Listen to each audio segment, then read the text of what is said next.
Topik pertama kami untuk kali ini, Saudara, Menteri Pariwisata dan Ekonomi Kreatif yang juga Ketua Badan Pemenangan Pemilu Partai Persatuan Pembangunan, Sandiaga Salahuddin Uno, menjelaskan soal ucapannya yang menyebut Ganjar Pranowo sebagai the next president ke pejabat di Arab Saudi.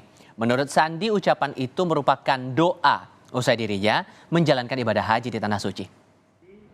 Dengan Papua Youth Creative Hub, Sandi menjelaskan pernyataannya soal Ganjar the next president karena ada pejabat Arab Saudi yang menanyakan adanya kontestasi pemilihan presiden di Indonesia tahun depan. Sandi pun menjawab, ada beberapa calon kontestan yang saat itu sedang menjalankan ibadah haji dan kebetulan yang ditemui Ganjar Pranowo. Sandi berharap Ganjar menjadi the next president karena sebagai ketua Bapilu P3, ia ditugasi untuk memenangkan Ganjar.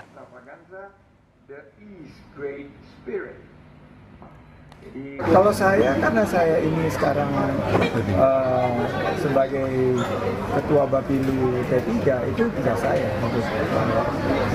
Karena P3 sudah bergabung dan bekerjasama politik dengan PDIP mendukung Ganjar Pranowo, ya tugas saya untuk memastikan semua upaya dan kita mendoakan agar Pak Ganjar bisa mendapatkan menjadi pilihan dari rakyat kita dan diberikan amanah untuk memimpin bangsa ke depan.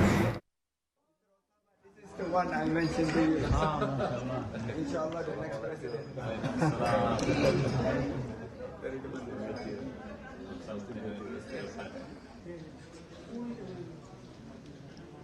Inilah momen saat Sandiaga Uno mengenalkan Ganjar Pranowo sebagai the next president kepada seorang pejabat di Arab Saudi.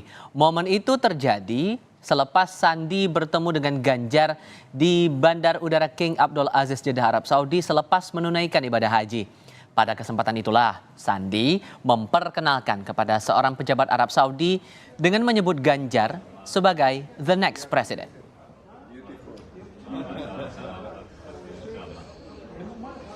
Mr. Osama, this is the one I mentioned to you. Inshallah the next president.